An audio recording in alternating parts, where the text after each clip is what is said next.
Hi, hello, my lovely 어른이들. 2023년도 업그레이드된 단어 표현장 활용법, 뇌과학적으로 증명된 방법으로 알려드릴 테니 Let's get to it. 단어장이라고 하면 조금 그럴 수도 있으니까 우리 기록장이라고 할게요. 왜냐면 단어장의 개념을 한국 분들이 조금 다르게 알고 계시더라고요. 저는 개인적으로 기록장이라고 합니다. 그러니 여러분도 앞으로 기록장이라고 해보시는 건 어떨까요? 자, 액티브한 기록장을 만들고 활용하는 방법, 굉장히 다양한 방법들이 많죠. 인터넷에 찾아보면 뭐 이렇게 해라 저렇게 해라 다양한 방법들이 있어요. 그러나 제가 한국어를 이렇게까지 노력하며 잘하게 된 계기 중에 하나가 기록장을 만들어서 활용하는 건데요. 복습하는 데 있어서 굉장히 큰 도움을 줬습니다. 결론부터 간략하게 세 가지를 말씀드리자면 첫 번째는 단어와 뜻만 쓰는 기록장이 아니라는 거. 두 번째는 어느 정도 알고는 있지만 이걸 많이 사용하지는 않는 단어들과 표현들로 이루어져 있다는 거. 세 번째, 단어와 문장, 예문만 쓰는 것이 아니라 상황 묘사도 쓴다는 거. 놀랍지 않아요, 여러분? 자, 그러면 지금부터 깊이 파고들어 볼게요. 대부분의 학생들은 단어장을 만들어서 공부한다고 하면 그 개념과 원리 자체가 영어 단어를 쓰고 한국어 뜻을 쓰고 그 다음에 예문 하나를 적어서 이걸 통으로 외우려고 한다는 거예요. 근데 그렇게 하면 뇌과학적으로도 20% 미만의 활용도가 된다는 것을 알고 계시나요?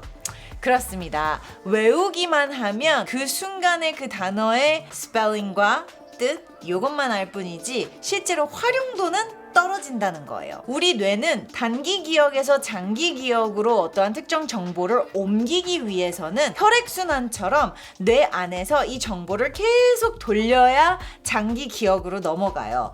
그러나 단어 뜻 이렇게 해서 외우기만 하면 그게 활용도가 그닥 높지는 않겠죠? 활용도만 낮은 게 아니라 정작 필요한 순간에 단어, 표현 또는 예문들을 떠올려서 써먹으려고 하면 그 순간에 즉각적으로 그게 떠오르지를 않는다는 거죠. 필요할 때 쏙쏙 꺼내서 활용할 수 있도록 즉각적으로 반응할 수 있도록 하기 위해서는 그럼 어떻게 해야 할까요? 바로 문장을 만들어서 적으시는 겁니다. 이 기록장에 여러분들이 노력을 하고 여러분의 뇌가 힘과 공을 들여서 여러분만의 문장들을 만들어서 적어 놓으신다면 노력을 했기 때문에 그만큼 뇌는 이 단어 하나를 써먹으려고 온갖 에너지를 다 쏟아붓는다는 거예요. 뇌만 힘을 들이는 게 아니라 근육 운동도 했기 때문에 여러분의 문장을 기억을 할 수밖에 없어요. 여러분이 만드셨으니까. 누군가가 만들어 놓은 문장을 옮겨 적은 게 아니라 여러분만의 상황에서 여러분의 현실에서 필요하고 여러분의 현실에서 사용할 법한 그런 문장을 만들어서 썼기 때문에 써먹을 확률이 높다는 거죠. 단기 기억에서 장기 기억으로 옮기기 위해서는 근육도 쓰고 말로도 계속 내뱉어보고 이렇게 다양한 방법으로 단어와 표현들을 자꾸 뱉어보고 써보고 한다면 더욱더 여러분의 것이 될 확률이 높아집니다. 두 번째는 대부분의 단어장을 만드시는 분들이 정말 모르는 단어들만 쏙쏙 골라가지고 기록을 하시더라고요. 그러나 공부를 잘하고 반응 속도가 영어의 반응 속도가 높으신 분들은 어떻게 하는지 아세요? 대충 뜻을 알고 언제 어떻게 사용이 되는지는 알지만 내가 그닥 그렇게 많이 쓰지 않는 단어들, 패시브하게 알고 있는 단어들 또는 표현들, 액티브한 단어들은 맨날 썼던 단어들만 쓰고 썼던 표현들만 쓰기 때문에 그걸 대체할 수 있는 표현들과 단어들로 기록장을 만드신다는 거예요. 여러분 이런 예를 한번 들어볼게요. 배가 너무 고프고 햄버거가 너무 먹고 싶어요. 근데 그렇게 너무 배고프고 너무 먹고 싶다고 해서 햄버거 10개를 시켜 넣으면 그게 다 들어가나요? 아니에요. 먹방러가 아니면 그걸 다 소화해낼 수가 없어요. 단어도 마찬가지예요. 내가 모르는 단어 너무나도 알고 싶고 너무나도 사용하고 싶지만 아예 모르는 단어들을 짜르륵 기록장에다가 그렇게 꽉꽉 채워서 넣는다면 그걸 써먹을 일이 거의 없어요. 왜냐? 한꺼번에 그걸 다 소화해낼 수가 없거든요. 뇌 과부하가 와요. 그러면 어떻게 해야 되냐? 모르는 단어들은 아주 소수만 적으시고 그리고 내가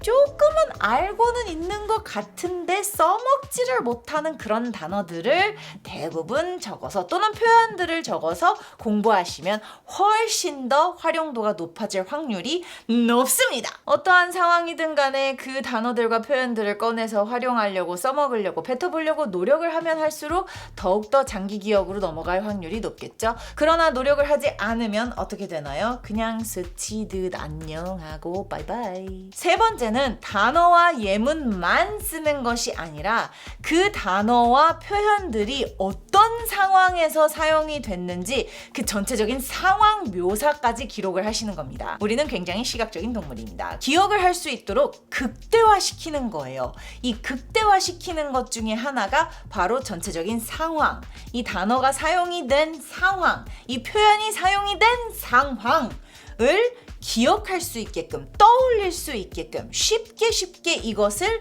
active recall 할 수 있게끔 그 상황을 묘사하는 글 또는 그림, 낙서 이런 것들까지 다 기록을 하시는 겁니다. 이렇게 되면 장기 기억으로 넘어갈 수 있는 확률이 훨씬 더 높아져요. 그냥 표현과 뜻, 예문 요것만 띡 써놓는 게 아니라 이러이러한 상황에서 누가 이렇게 말을 했고 이 말을 했을 때 누가 어떻게 받아쳤다, 어떤 분위기였다, 상황이 심각했다 이런 식으로 서술을 하면서 상황 묘사까지 하신다면 그 상황이 떠오르기 때문에 이 단어와 표현이 떠오를 수밖에 없고 써먹을 수밖에 없다는 것을 아셨으면 좋겠다는 점. 마치 머릿속에 드라마 세트를 그린 다음에 그 주인공들이 친 대사를 기억해내는 것처럼 여러분들께서 상황까지 묘사하고 그 큰 그림을 그리신다면 더욱더 기록장이 풍부해지고 그 기록장 안에 있는 것들을 더욱더 활용할 수 있는 확률이 더 높아지겠죠? 단어장이 아니라 기록장을 만들어서 활용하신다면 여러분께서 배우고 계신 영어, 교재나 영어 원서에서 찾으신 표현들 이런 것들을 active recall 하실 확률이 훨씬 더 높습니다. 대화를 하거나 영작을 할 때도 빨리빨리 즉각 그런 것들을 떠올려서 써먹을 일도 훨씬 많아지실 거예요. 제가 장담합니다. 여러분 이 방법 꼭 써보시기를 바래요. 오늘도 행복하고 즐거운 영어 하세요. 바이!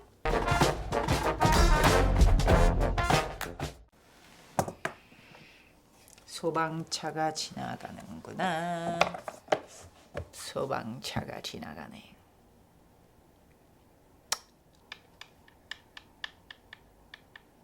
필요할 때 여기에 있는 정보를 쏙쏙 꺼내서 활용해 먹고